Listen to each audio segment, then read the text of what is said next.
Los que hayan ingresado después.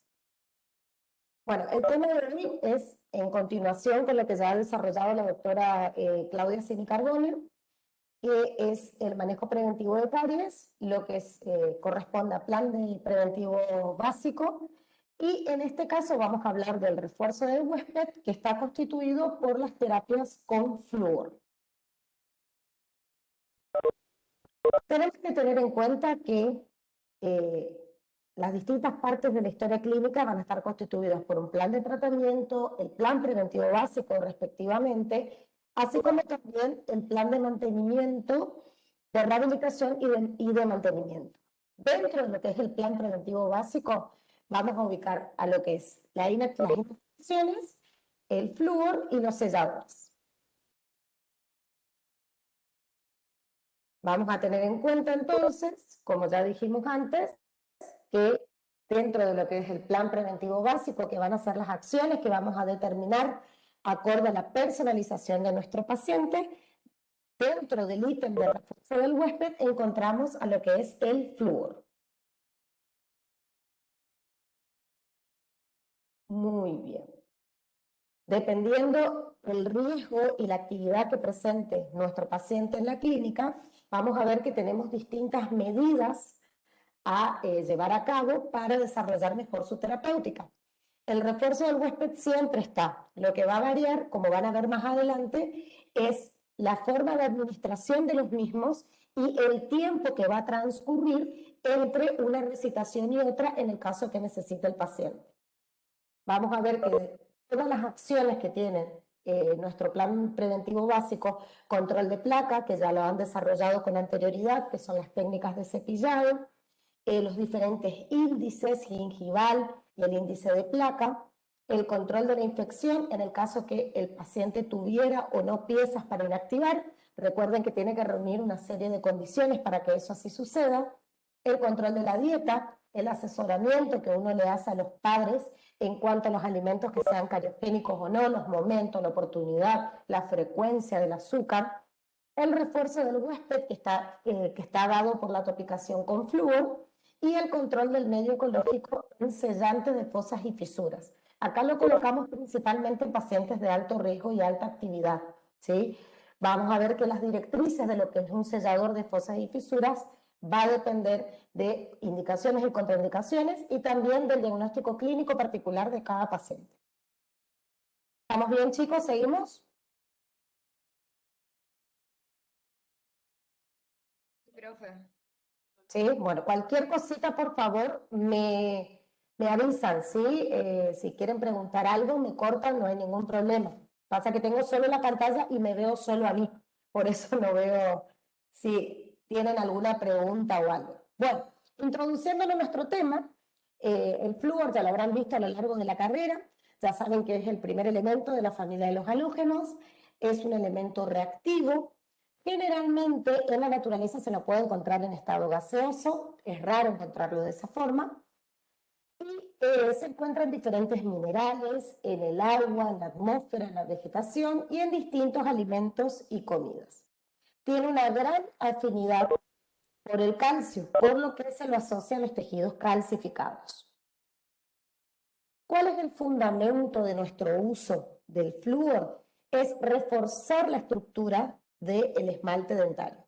Recuerden que el esmalte dentario está conformado en su superficie libre por cristales de hidroxiapatita, los cuales están sumergidos en una solución soluble como es la saliva, ¿sí? Entonces, teniendo en cuenta de que constantemente se están realizando procesos de remineralización y desmineralización del esmalte, cuando existe una ruptura en ese equilibrio, se produce una mayor tasa de desmineralización. Por lo tanto, las terapias floradas es un aspecto práctico para tenerlo en cuenta para favorecer y reestructurar ese esmalte que se ha perdido por la desmineralización. Es lo que me explicaba.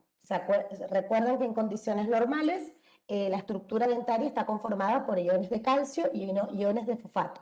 en una solución como la saliva, ¿sí? Cuando esta, que interacciona normalmente con el sustrato, con la placa, se encuentra en un medio muy ácido, el pH de esta saliva desciende y acuérdense de que llega a un pH que es un pH menor a 5, el pH crítico es 5.5, entonces de esa forma los iones de calcio y de fosfato dejan de estar disponibles en la superficie del esmalte y hay un mayor egreso de los mismos hacia la saliva con respecto al ingreso de los mismos, ¿sí? Se rompe, tenemos una solución subsaturada y por lo tanto se produce la pérdida de estructura y la caries dental, ¿sí? Normalmente esto sí debería estar en equilibrio, ¿sí? Tanto la desmineralización como la remineralización deberían poder convivir en forma equilibrada. Debe ser el egreso de los iones con el ingreso de una forma proporcionada para que no exista la enfermedad, ¿sí? ¿Qué nos proporciona el flúor? ¿O a qué quiero llegar con todo esto? Que si incorporamos flúor en forma externa, lo que hacemos es poner a disponibilidad de la saliva y de la pieza dentaria, obviamente, iones de flúor, ¿sí? Estos iones de fluoruro forman un cristal que es el fluorapatita, el cual es macroscópicamente mucho más grande que la hidroxiapatita y que nos permita reestructurar nuevamente esa pieza dentaria que se ha perdido de forma mucho más resistente ante un proceso o ante una lesión cariosa. También tiene una eficaz acción antibacteriana frente a la flora que está dentro de nuestra cavidad bucal, constituida por los lactobacilos y los streptococcus mutans, ¿sí? Entonces, en el proceso de desmineralización y remineralización del esmalte, el fluoruro cumple ese papel importante. Viene a reconstruir en una forma mucho más óptima de la que originalmente estaba, una pieza dentaria a la cual ha sido sometido por mucho tiempo a un periodo de desmineralización constante. ¿Seguimos, chicos? ¿Estamos bien ahí? Bueno, súper. Entonces, más o menos lo que le venía contando. Modifica la estructura transformando la hidroxiapatita en fluorapatita, que es un cristal mucho más grande, mucho más resistente, que va a colocarse sobre la superficie dentaria, haciéndolo mucho más fuerte a los microorganismos, al ataque ácido de las bacterias, a un medio que puede seguir siendo adverso como en la cavidad bucal. De acuerdo a su concentración, se puede desenvolver como bactericida o bacteriostático.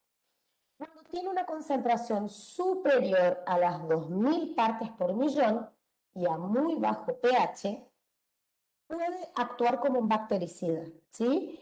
Esta acción bactericida va a estar dada básicamente por los geles de autocepillado, la topicación realizada por nosotros, por el profesional, y algunos buches semanales que tienen esa concentración. Va a ser bacteriostático en el caso que una concentración sea inferior a las 2000 partes por millón, y esto va a suceder en el caso de los buches, que son diarios, y en las aguas que posean fluoración. ¿Cuáles son las funciones del flúor? Las numerosas funciones y bondades que tiene este material.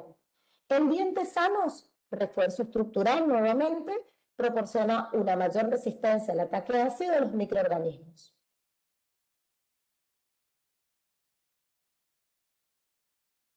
Terapéuticas. En el caso de manchas blancas, como podemos ver en las imágenes, no sé si se alcanza a visualizar bien lo que son las manchitas blancas en los incisivos de este paciente, puede llegar a revertir el proceso, ¿sí?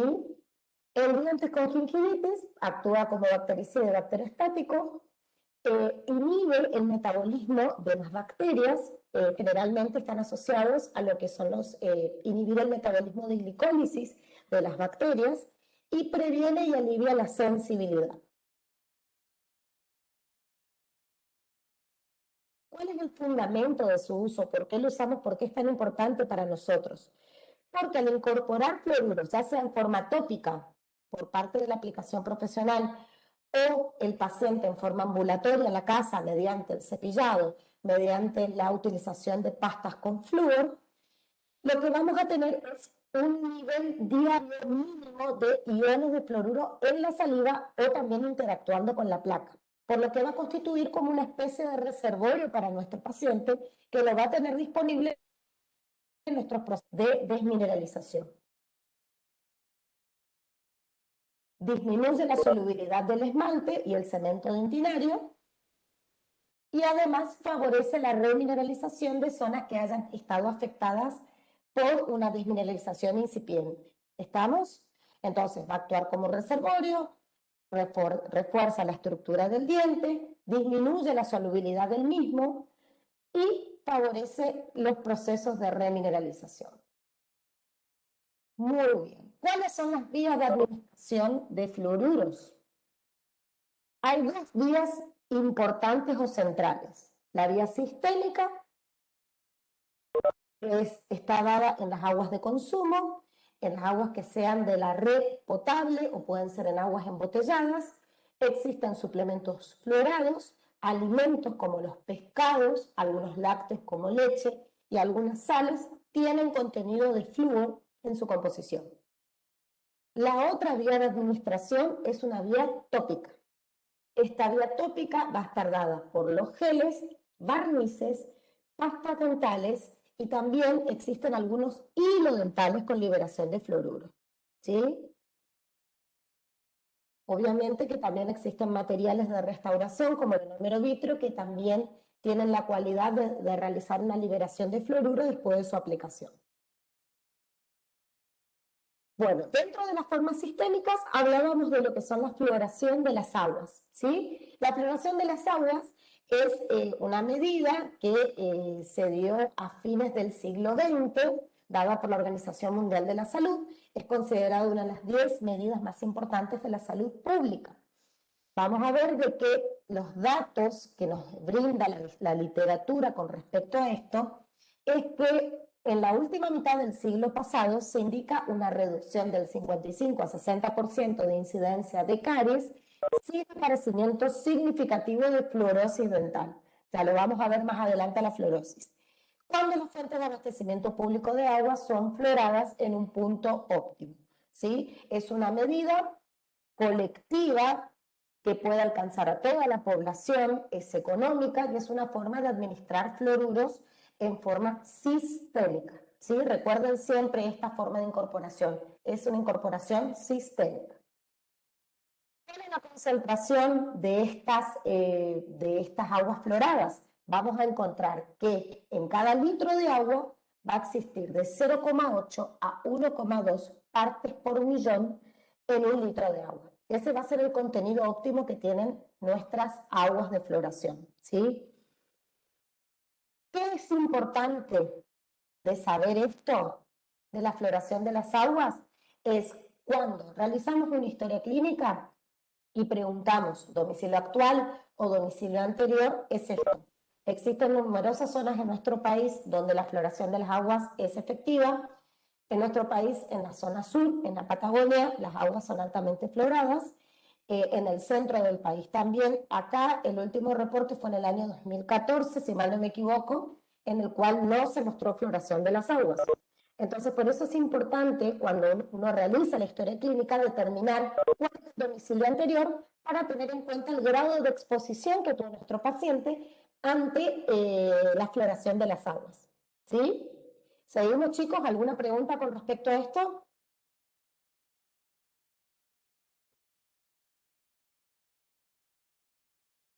¿No? Doctora. Muy bien. Seguimos. Suplementos fluorados. Es otra forma también de incorporar flúor en forma sistémica, ¿sí? Existían en su momento numerosos suplementos fluorados en forma de, las presentaciones eran en gotas y también en comprimidos, ¿sí? Que se suele dar muchas veces, eh, sobre todo en la mujer cuando está en etapa de embarazo, de gestación obviamente, en las cuales se puede incorporar flúor en forma sistémica mediante los suplementos fluorados. La dosis óptima diaria para nuestro flúor sistémico, en forma de suplementos, es de 0,05 a 0,07 miligramos por kilo. les voy a marear un poquito con el tema de las concentraciones, pero es importante de que sepan por qué cada concentración se da de esa forma y cuál es el fundamento de eso, sobre todo también por el pH que hablamos más anteriormente, ¿sí? Van a estar un poco mareados con las concentraciones, pero esto es una data importante. Bueno, ¿cómo está indicado los suplementos florados? En aquellos pacientes que no pueden realizarse un cepillado con pastas floradas, en pacientes de alta actividad de caries, y para indicar o prescribir un suplemento florado es necesario verificar todas las fuentes de exposición que tenga el paciente en cuanto al flúor, ¿sí? Si por ahí vive en una zona en las cuales las aguas se encuentran floradas, si indicamos suplementos florados, podemos ver que podemos exceder nuestra dosis diaria recomendada para esto. La fluorosis, como ustedes ya saben, es una hipomineralización que está caracterizada por un aumento en la porosidad superficial y subsuperficial, que es lo que produce como este aspecto de diente manchado o diente veteado, ¿sí? Esto se produce por una ingesta o una exposición prolongada a los iones de flúor durante el proceso de mineralización del esmalte, ¿sí? Acuérdense que esto viene ya desde la etapa embrionaria. Entonces, si la madre tuvo exposición a fluoruros, es importante tener en cuenta cuando hacemos el examen clínico o realizamos la historia clínica, consignar estos datos para determinar si muchas de las lesiones que pueden llegar a aparecer en boca pueden corresponder a una fluorosis o una hipomineralización o lo que fuera. Entonces, todo esto es importante de consignar y tener en cuenta. Flúor tópico. Este es el tema que nos concierne a nosotros 100%, ¿sí? Y es el que vamos a realizar respectivamente en la clínica. Vamos a ver de que existe numerosa oferta en el mercado en cuanto a la cantidad de fluoros que existen. La topicación vamos a ver que es un procedimiento que lo que hace es aplicar, frotar o ponemos en contacto la porción coronaria de la pieza dentaria con una sustancia que contenga este ion para incorporarlo a la superficie y hacerlo mucho más resistente. Vamos a ver de que dentro de los fluoruros de aplicación profesional tenemos los geles, las espumas o barnices.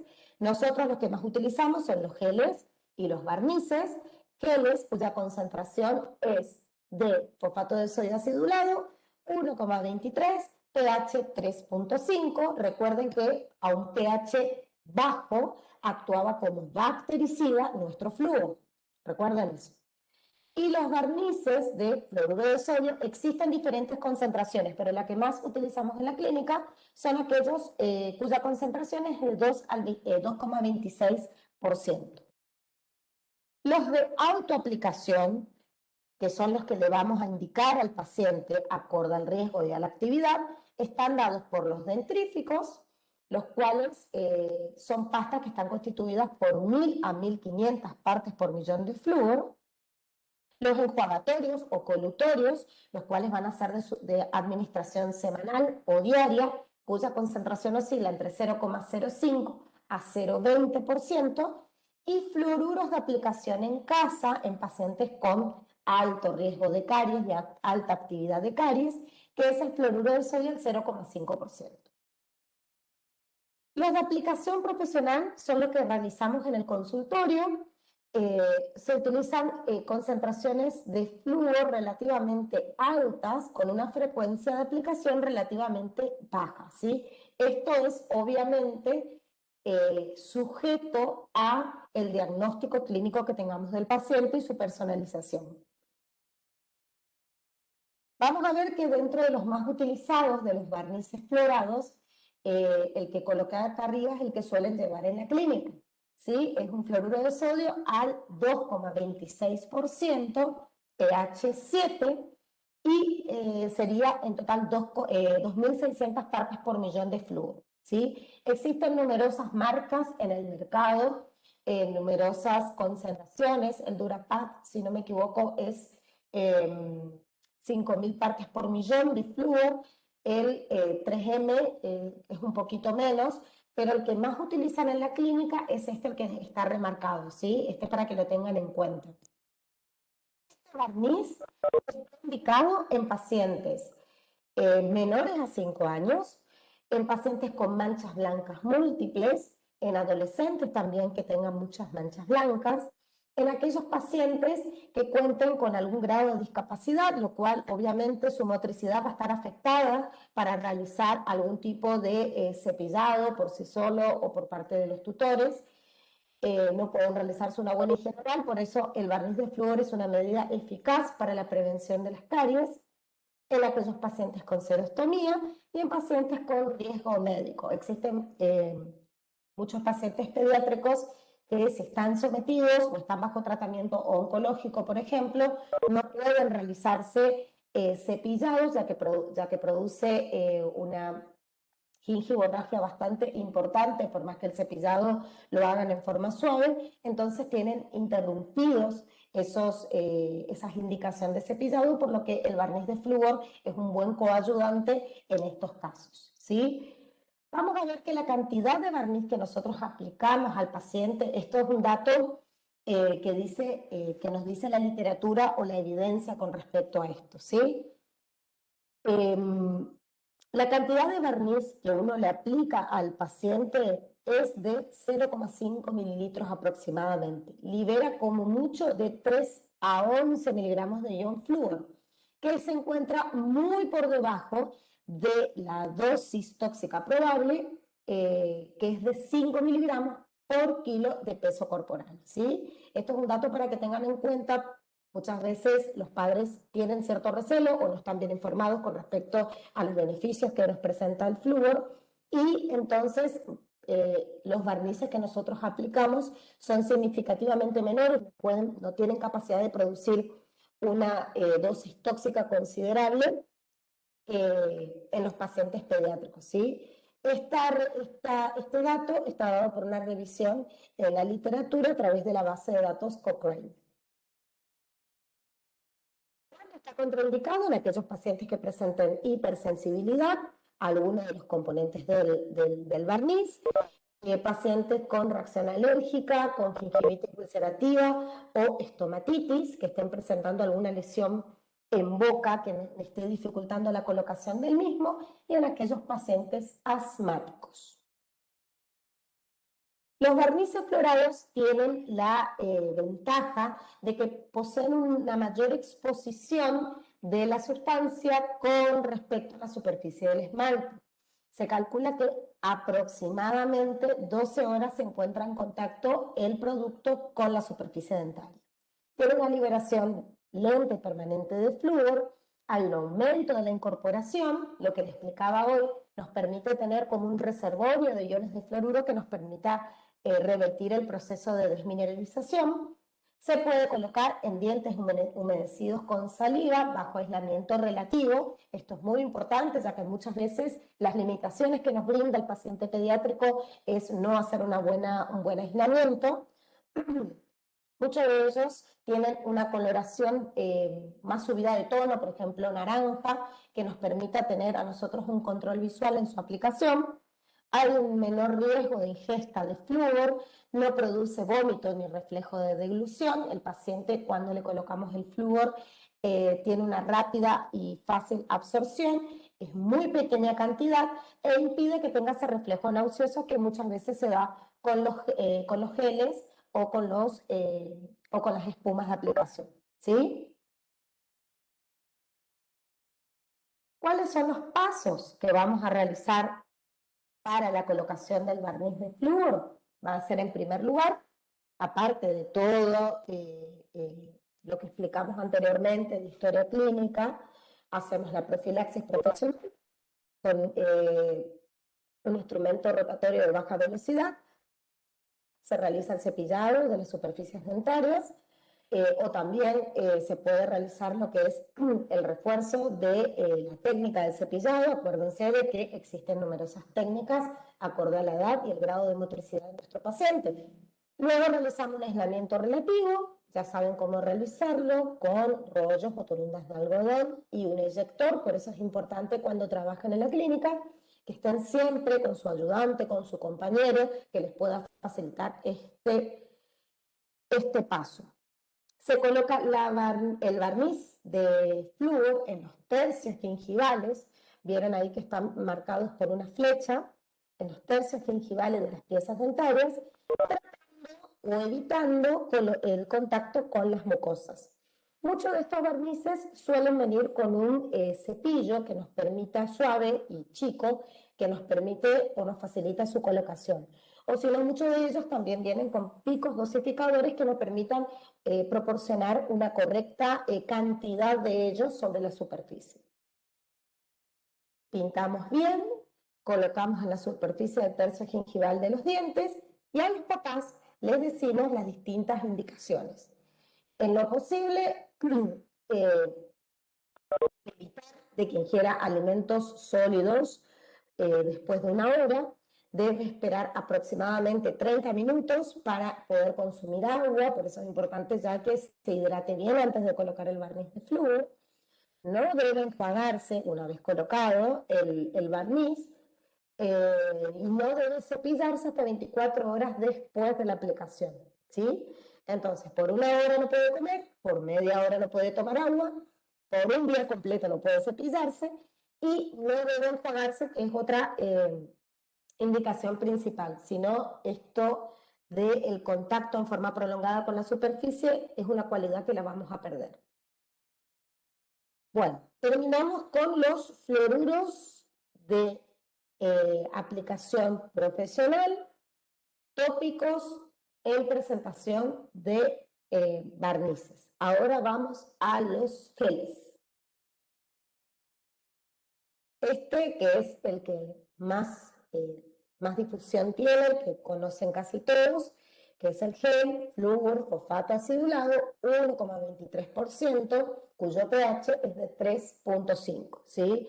Es un gel que está constituido por 12.300 partes por millón de flúor respectivamente.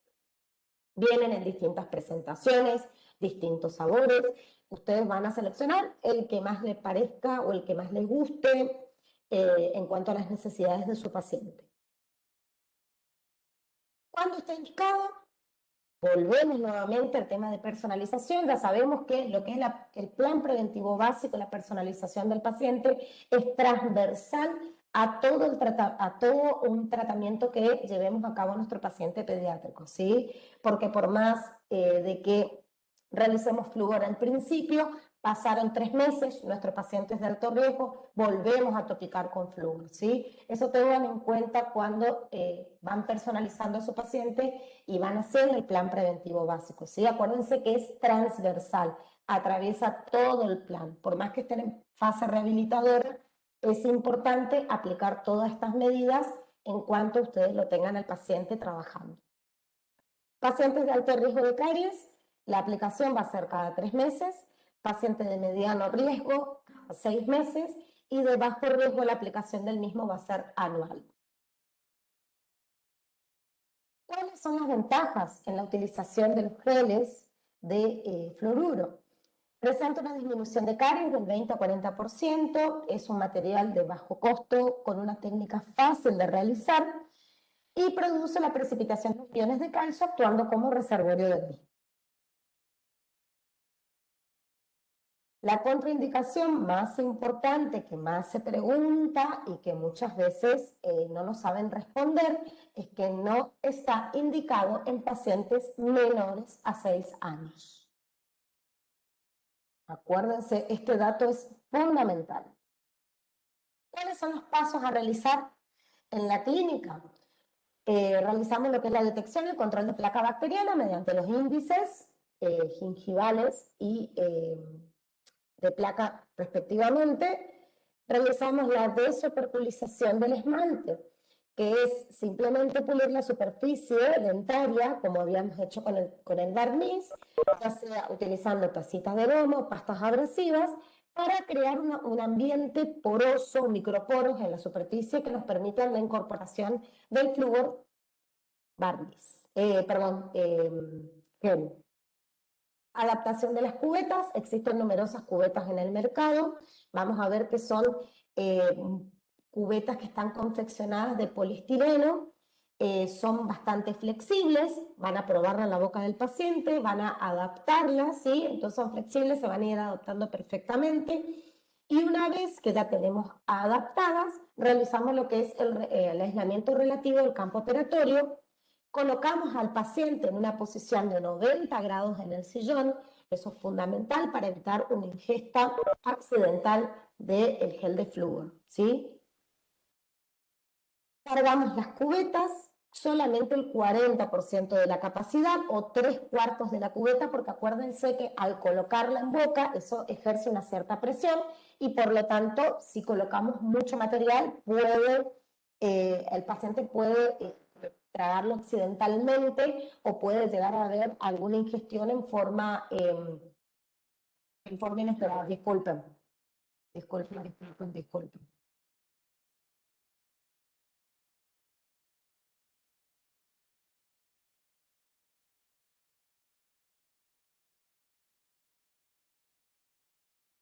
Volví. ¿Me escuchan? Sí, Sí, Norma, se escucha. Bien. Una vez que realizamos el cargado de cubetas y las llevamos en boca, acuérdense el paciente con 90 grados, bien sentado, en una posición lo más recta posible, se colocan las mismas y acorde a las indicaciones del fabricante podemos esperar de 1 a 4 minutos y retiramos las cubetas y hacemos salivar al paciente. Cosa muy importante y fundamental que pasa en la clínica muy de seguido es que el paciente, ni bien se le retira las cubetas con flúor, ya quiere enjuagarse.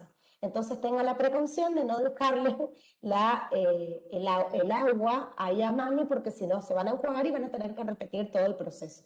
¿Sí? Tengan en cuenta ese detalle importante. Se le debe indicar al paciente lo mismo, que no se enjuaguen ni ingieran líquidos por lo menos 1 hora después de la aplicación del gel.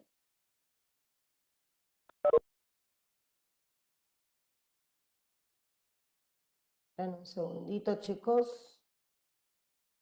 Ahí está. También existen en el mercado, no sé si lo llegaron a ver, estos geles que son tixotrópicos, ¿sí? La diferencia con los otros geles convencionales radica en que en su composición es mucho más viscosa, por lo tanto es muy fluida y nos permite llegar a espacios que normalmente no se pueden llegar en los espacios interproximales de los chicos, ¿sí? Entonces tiene una mayor llegada a todas las superficies dentarias. Esto también está en el mercado, van a ver que su consistencia es mucho más fluida, por lo tanto, el cargado de las cubetas tiene que ser a conciencia, teniendo en cuenta esta cualidad que presenta. Fluoruros de autoaplicación, ¿sí? Acuérdense que todas las medidas que nosotros realizamos en la clínica son en forma profesional, pero siempre cuando impartimos un plan de tratamiento para nuestro paciente, es necesario pedirle que, o muchas veces en la práctica general, no solo se realiza la topicación de flúor profesional, sino también se le indica que en la casa siga ciertas medidas, como por ejemplo la incorporación de pastas con flúor, la utilización de enjuagues fluorados, de forma tal de que podamos realizar un frente en común para luchar, ya sea para revertir manchas blancas o también para evitar la caries, ¿sí? Entonces, lo que realicemos en el consultorio o en la clínica, más el trabajo que realicen los padres en la casa, nos puede asegurar de que podemos llegar a un resultado exitoso en estos casos, ¿sí? Los fluoruros de autoaplicación son los enjuagues fluorados, los dentífricos fluorados y los geles de autoaplicación. Ya les voy a explicar en qué consiste cada uno y cuándo está indicado. Los enjuagues fluorados presentan numerosas ventajas. Vamos a ver de que se pueden utilizar en pacientes los cuales no puedan realizarse el cepillado dentario, que tengan algún tipo de restricción a los mismos. Son utilizados en forma masiva o colectiva en los programas preventivos escolares, ya que se pueden administrar en grandes cantidades a un costo mínimo y que además la concentración que ellos poseen no es peligrosa o no supera la dosis óptima indicada para ellos. Promueven la remineralización es muy bien aceptado para el paciente y nos da seguridad y efectividad en su aplicación. Son los que encontramos en el mercado. Yo las fotos que les voy poniendo son las de los más conocidos, ¿sí? O los que pueden llevar a la clínica a ustedes, chicos. Pero existen numerosas ofertas en el mercado, numerosas marcas con concentraciones, colores, sabores, superhéroes diferentes. Entonces, tengan en cuenta que estos son los más conocidos. ¿Cuál es la concentración que van a usar? Está la concentración de 0,2%, que es de uso semanal, y 0,05%, que es de uso diario. Miren lo baja que es la concentración en aquellas que son indicadas en forma diaria. ¿Sí? Seguimos. ¿Cuáles son las indicaciones que se va a dar al paciente? Generalmente ya vienen proporcionados con un dosificador. Se va a ir colocándolo el enjuagatorio. Acuérdense de decirle de que no lo diluyan con agua, solamente el colutorio. Se realiza un buche con intensidad durante 1 minuto, se saliva y se dan las indicaciones correspondientes, por ejemplo, no ingerir nada 30 minutos después.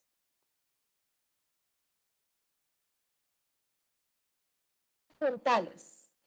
Las últimas recomendaciones de la American Academy of Pediatric Dentistry nos indican de que deben cepillarse las piezas dentales temporarias o deben incorporarse, mejor dicho, el uso de pastas floradas de 1000 a 1100 partes por millón a partir de la salida del primer diente temporal.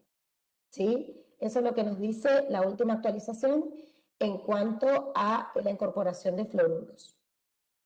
Pastas a partir de la primera salida del diente temporal. Eso es importante para que le digan a sus padres. No solo a sus pacientes que lo están tratando ahí, sino también para sus hermanos, para que los padres lo sepan. Va a ser la proporción muy importante. Si bien la pasta siempre va a variar entre 1000 a 1100 partes por millón, lo que tenemos que tener en cuenta es la proporción que le vamos a dar en el cepillado para los chicos. Acuérdense de que toda administración de pasta florada debe estar a cargo del tutor o el adulto responsable del niño. La proporción va a ser en menores de 2 años, medio grano de arroz, o también se le dice como una raspada a las cerdas del cepillo dental, ¿sí? Con el cepillo en seco y con eso, acorde a la edad, la técnica de cepillado que van a utilizar. En este caso va a ser la técnica de Stark, ya que es menor de 2 años. De 2 a 6 años, la cantidad o la proporción de pasta dentaria va a ser de 1 grano de arroz que contenga entre 1000 a 1100 partes por millón de flúor, lo que hablábamos más adelante.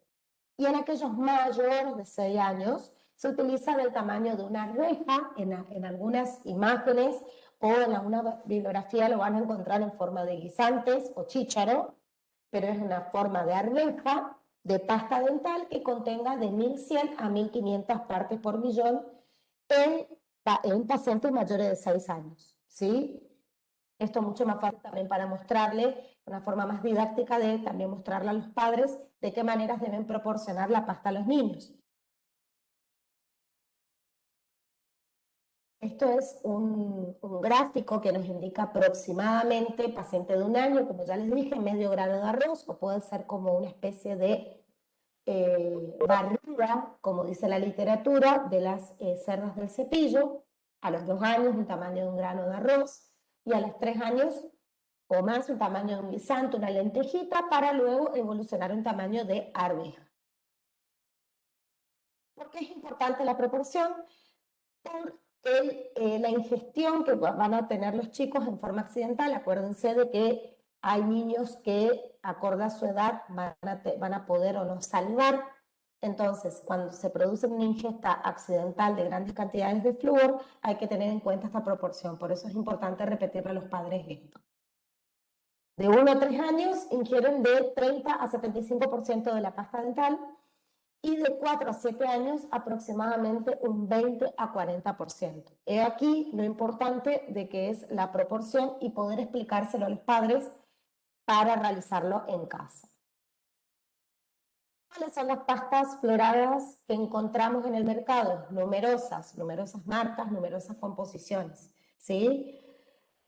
Muchas veces es importante decirle a los padres de que hay algunas, por ejemplo, las dos primeras de la izquierda, que son odontológicas, Flurkel también, que poseen ya a la vista lo que es 1000 a 1500 partes por millón. Otras pastas dentales, por ejemplo, las de Colgate Kids, que son también muy utilizadas y muy difundidas entre los pacientes, por ahí tienen que saltarse a buscar porque tiene muy chico en el prospecto la cantidad de flúor que posee. Pero independientemente, la marca, el sabor, el color, cualquier característica externa, la condición que no se negocia y la condición que siempre debe ser indicada es pastas de 1000 a 1500 partes por millón, ¿sí? Con que tengan esa proporción, lo demás es agregado para que el chico también acepte lo que es la incorporación de pastas con flúor. Terminamos con las pastas floradas, seguimos con los geles de autoaplicación, ¿sí? Esto está indicado en pacientes de alta actividad de caries con múltiples manchas blancas, ¿sí? Van a actuar en forma subsuperficial en la superficie del esmalte. Vamos a ver que estos son los geles cuya concentración es fosfato de sodio al 1%, perdón, fluoruro de sodio al 1%, está mal ahí la diapo, al 1% pH 5.6, ¿sí? Es el llamado, comúnmente conocido como gel de 40 noches, ¿sí? Se le indica al paciente de alto riesgo que luego de realizar su cepillado nocturno habitual sin pasta, se debe aplicar medio centímetro del gel en el cepillado y aplicar. Estas son indicaciones generales, obviamente que de acuerdo a lo que es la edad del paciente, van a ir cambiando las proporciones del mismo. Se realiza la técnica de cepillado, no se enjuaga ni se ingiere nada líquido ni sólido, y después de 40 noches se lo vuelve a evaluar para que este paciente pase a la fase de mantenimiento, que sería incorporar nuevamente un nitrífico florado de proporciones de 1000 a 1500 partes por millón, como hablamos anteriormente, o bien se pueden complementar o potenciar el efecto incorporando colutorios florados de uso semanal o de uso diario, ¿sí? Bueno, chicos, ¿alguna pregunta hasta acá con respecto a flúor antes que pasemos a selladores?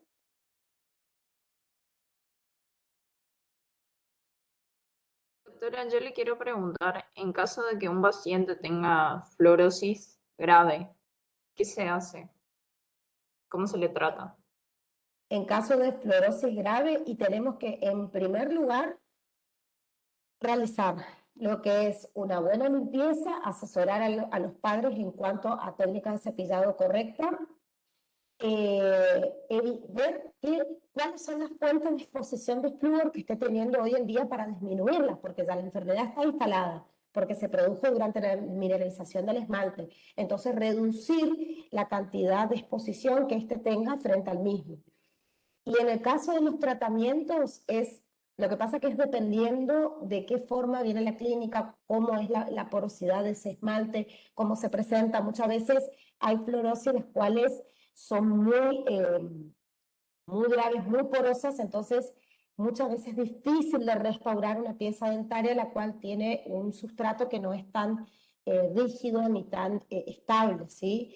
Pero en ese caso es determinar, primero que nada, determinar todas las fuentes de flúor que tenga, tratar de disminuirlas e ir restaurando las piezas dentarias, viendo la alternativa. Muchas veces quizás no puedan colocar de una resina, pero sí pueden ir colocando un buen ionómero vítreo e ir controlando en el tiempo, con uno que tenga baja liberación de flúor, e ir controlando en el tiempo hasta que se pueda realizar lo que es una restauración estética convencional. Gracias. ¿Alguna otra duda, chicos? Ya pasamos al tema de selladores.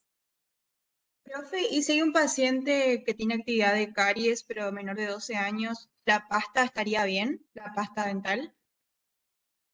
Sí, a todos sus pacientes, miren, lo que van a llevar a la clínica seguramente, la gran mayoría, son pacientes de alta actividad de caries. Entonces, ya le indican no solo todos los procedimientos que van a hacer ustedes, que es la colocación del gel o del barniz o lo que fuera, sino que también le indican a los padres que compren una pasta de 1000 a 1500 partes por millón, no importa el precio, no importa el color, no importa el superhéroe, no importa nada, pero que tenga esa condición, entonces ayuda o potencia en la casa eh, la terapéutica que nosotros estamos impartiendo, ¿sí?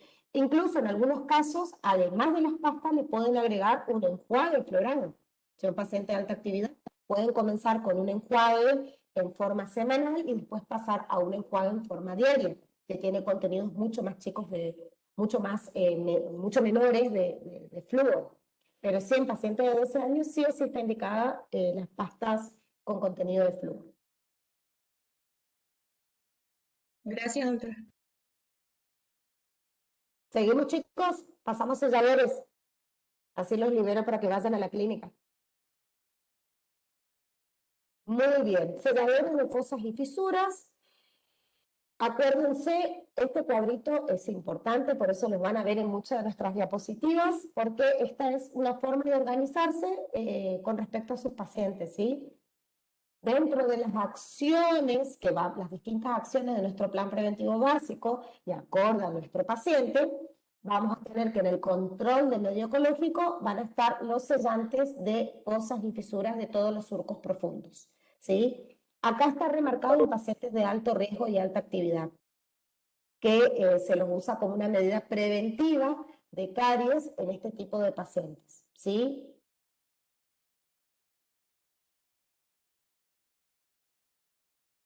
A modo definitorio o a modo de concepto, podríamos decir que son materiales de composición resinosa o ionomérica que se van a aplicar sobre la superficie del diente y actúan, o su principal bondad es actuar como una barrera mecánica, impidiendo el contacto del esmalte con las bacterias, los carbohidratos de la flora bucal.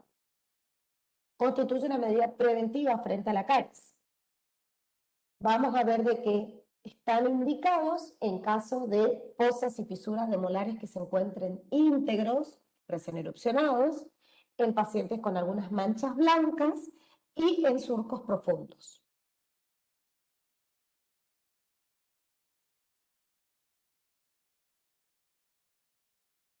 Esperen que...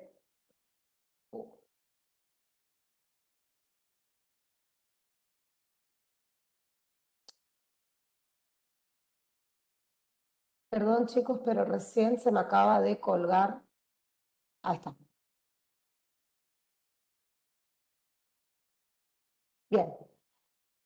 Quedando las indicaciones, está contraindicado en niños con baja susceptibilidad de caries, en dientes erupcionados por más de 4 años y libres de caries, y en niños que presenten caries o lesiones interproximales, caries de primera aparición y caries oclusales. Las funciones que presentan los selladores es netamente, o la más importante, es la de prevención, suprime lo que es el hábitat bacteriano y facilitar la limpieza de fosas y fisuras. Bien colocado y con los controles posteriores correspondientes, es una buena medida de prevención para caries. ¿Cuáles son los requisitos que debe reunir este material? Debe tener una buena adaptación o una buena unión al esmalte, tiene que ser de buen escurrimiento, debe tener un bajo nivel, una baja tasa de viscosidad que les permita discurrir por los surcos de los molares, ¿sí? Tiene una muy baja viscosidad que nos permita este buen escurrimiento y poder llegar bien a todas las zonas de nuestro molar. Tiene que tener baja solubilidad y una rápida polimerización. ¿Cuáles son las piezas que a nuestro criterio vamos a utilizar para sellar? Aquellas piezas o aquellos molares permanentes con las coronas que estén totalmente erupcionadas en lo posible, ¿sí? Van a ser en niños desde los 6 a los 12 años aproximadamente. ¿Estamos? Y los premolares, en el caso que haya, Muchas veces van a llevar a pacientes con dentición de transición, en el caso que exista premolares y su morfología vean que es muy retentiva, una muy buena medida para prevenir lo que es la caries o para prevenir la colonización de ciertos microorganismos en estas piezas que recientemente erupcionaron, es colocar un sellador en los premolares.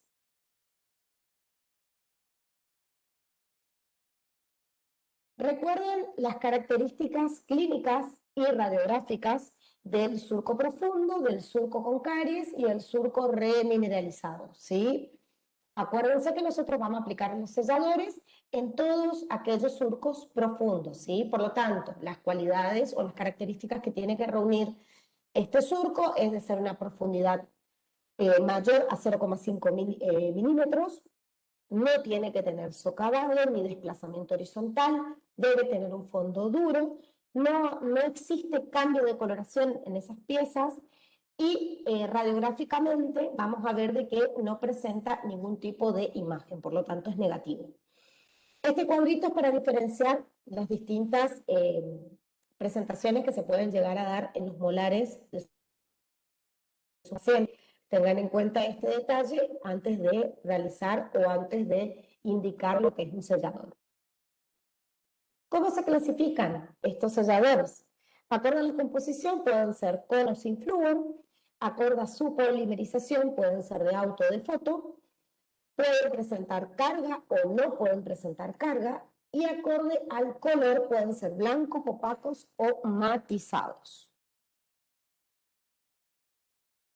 Muy bien. ¿Cómo van a seleccionar esto? Van a seleccionar, hay numerosos también selladores en el mercado, algunos ya vienen con picos dosificadores, lo que hace mucho más fácil la colocación en las piezas dentarias.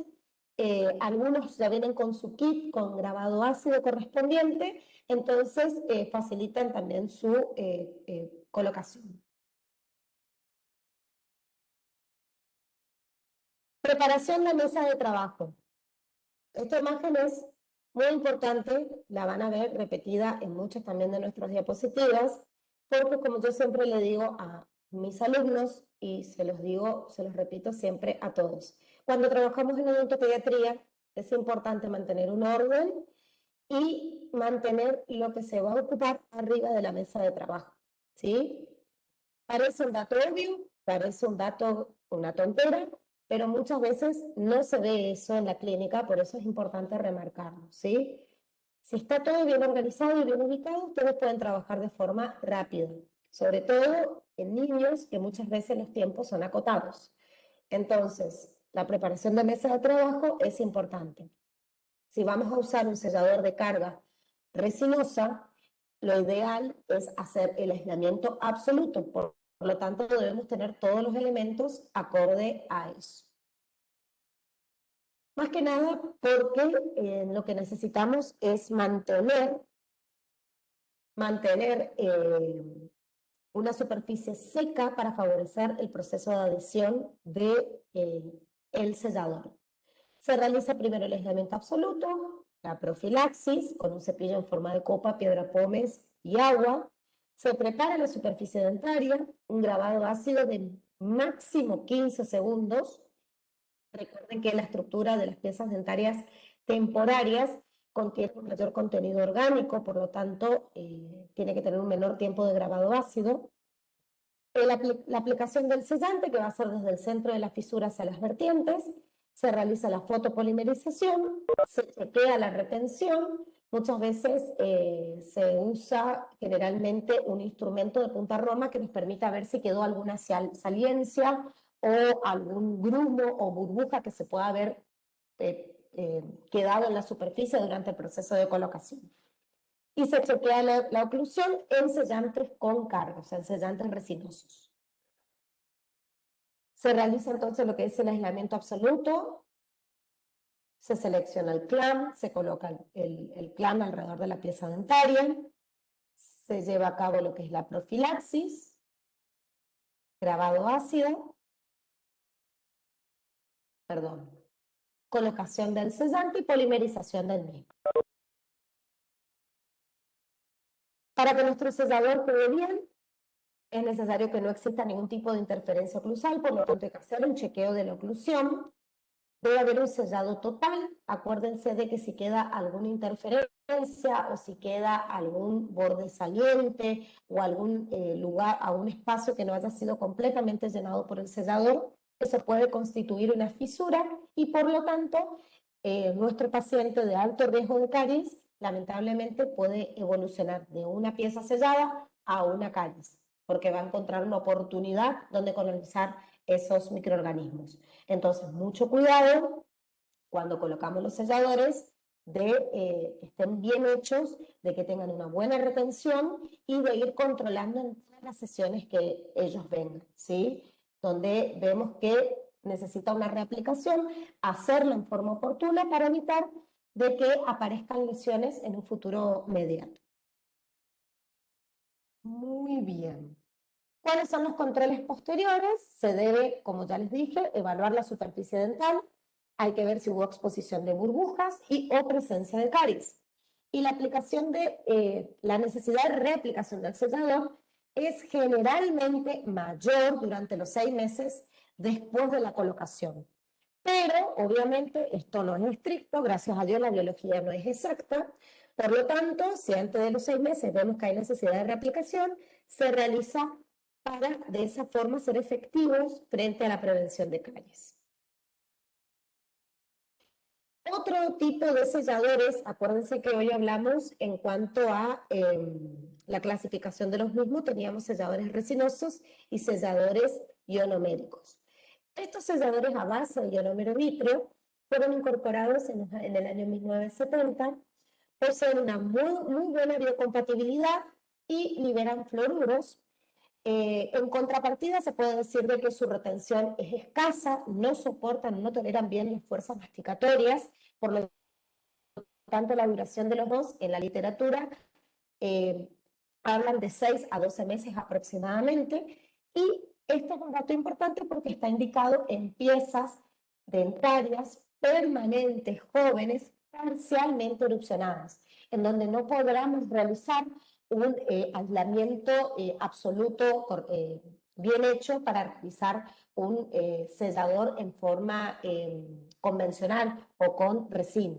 Entonces, si no podemos sellar la pieza dentaria, realizamos un aislamiento absoluto y colocamos un sellador ionomérico, un sellador a base de ionómero, que luego pueden ser reemplazados por aquellos que sean de tipo resinoso, ¿sí? Entonces, piezas parcialmente erupcionadas, el sellador de elección es un sellador ionomérico.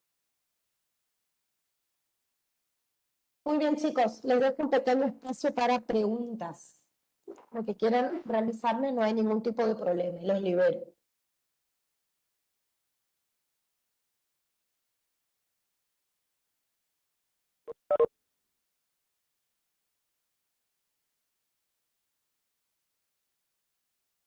En, en niños que, o sea, pacientes que son sanos, que no tienen riesgo de actividad de caries, digamos, ¿es necesario realizar, por ejemplo, anualmente una aplicación de flúor o con la pasta, el agua y demás ya es suficiente o se recomienda igual realizar? Se recomienda igual realizar como una medida preventiva, ¿sí? Si es un paciente de bajo riesgo, obviamente si tiene bajo riesgo ya no va a tener actividad de caries, una vez al año la aplicación profesional es recomendada, porque además, por más que no tenga lesiones de caries o eso, es importante los controles periódicos para ver cómo van erupcionando las piezas dentarias, sus posiciones y demás. Entonces, realizar una aplicación de flúor más las medidas complementarias, como por ejemplo la incorporación de enjuagues o la incorporación de pastas, eh, nos pueden asegurar de que podemos llegar a tener mantener esa boca sana por mucho más tiempo. Así que sí, es recomendable, aunque sea una vez al año. Bueno, gracias, doctor. Doctora, ¿Alguien más? Sí, escucho.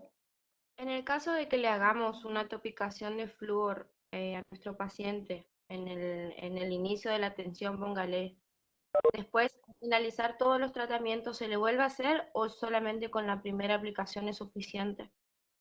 Bien, buena pregunta. Eso es lo que le hablaba hoy de que el plan preventivo básico es transversal a todo el tratamiento, ¿sí? Si ustedes lo hicieron en la primera clase, por ejemplo, una topicación de flúor, y siguen por este mismo paciente hasta fin de año, y es un paciente de alto riesgo, es colocarla al principio, colocarla a los 3 meses, y luego al finalizar el tratamiento respectivamente para darle el alta. Es lo recomendable, ¿sí? Y aconsejarle al paciente o darle las indicaciones de que pues continúe, si es un paciente de alto riesgo, que continúe el tratamiento en otros lugares o que continúe después, porque si no, todo el trabajo que se ha hecho va a ser en vano, ¿sí? Si no tiene un seguimiento correspondiente por el odontopediatra, o sea, que continúe el tratamiento. Sí, comenzó en la clínica, terminó con ustedes, pero que continúe después, aunque sea con otro profesional, ¿sí? Porque es una cuestión no solo de la aplicación que ustedes le hagan de flúor, lo que le indiquen en la casa, sino también una cuestión de hábitos, para que el paciente esa actividad se revierta y se quede en riesgo o que directamente no haya riesgo. Esa es la idea, una rehabilitación completa, integral del mismo. Ajá, gracias, doctor. ¿Alguna pregunta más, chicos?